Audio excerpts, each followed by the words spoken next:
Once upon a time, a king used to rule a kingdom. His kingdom was very happy. There was no shortage of anything in his kingdom. But the king was always sad. He used to get very tired of his daily routine work. He was always surrounded by worries like fear of neighboring state attacking his state or conspiracy of ministers about him. Due to burden of works and worries bothering him, he became very anxious and lost his appetite, and he started to spend sleepless nights. He was troubled by his condition, but whenever he saw the gardener of the palace, he would be surprised.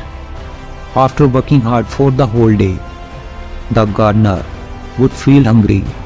He used to eat simple food and sleep happily under the tree. Sometimes the king used to get jealous of him.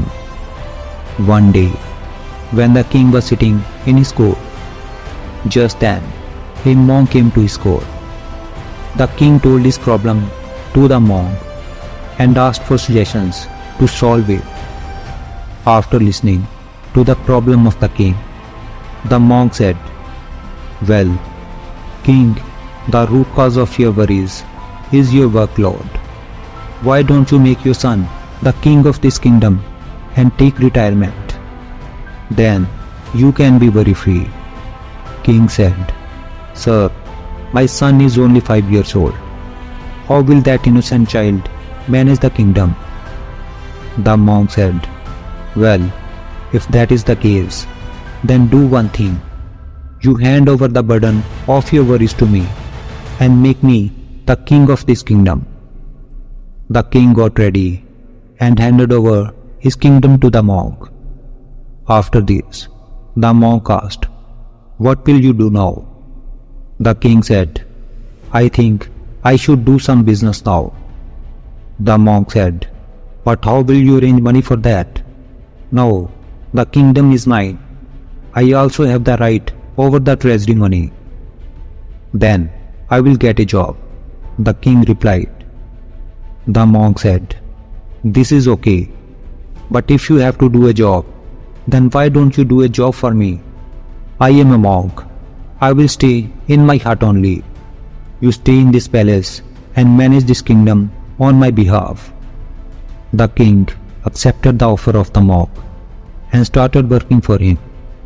He started handling all the works of the state while the monk went to his hut.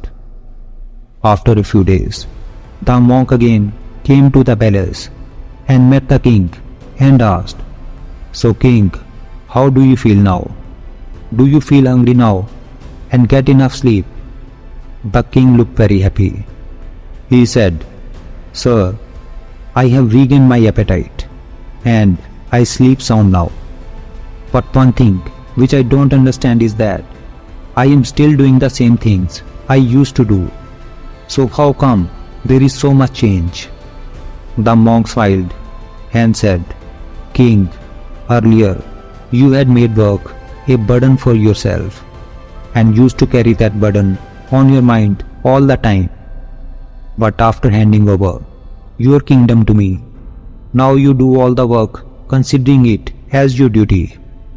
Now you do your work happily, and that's why now you don't feel worried about your work, and now you are happy. Now I hand over this kingdom to you again. Take care of your kingdom, do your work happily while considering it as your duty." If we see in our lives, we will find that most of the people don't love their work.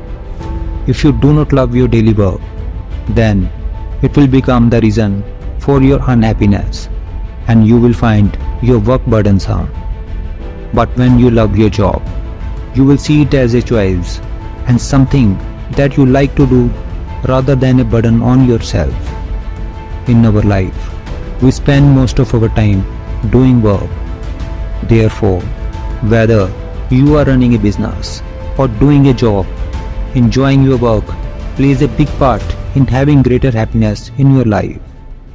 That's why once Confucius said, Choose a job you love, and you will never have to work a day in your life. When you love your work, then you will have better quality of work. You will have better mental health. It will increase your productivity, and you will have happier everyday life. There is a old saying that if you want to spend a happy day, then go out for a day. But if you want to spend a happy life, then start loving your work, and your whole life will be filled with the abundance of happiness.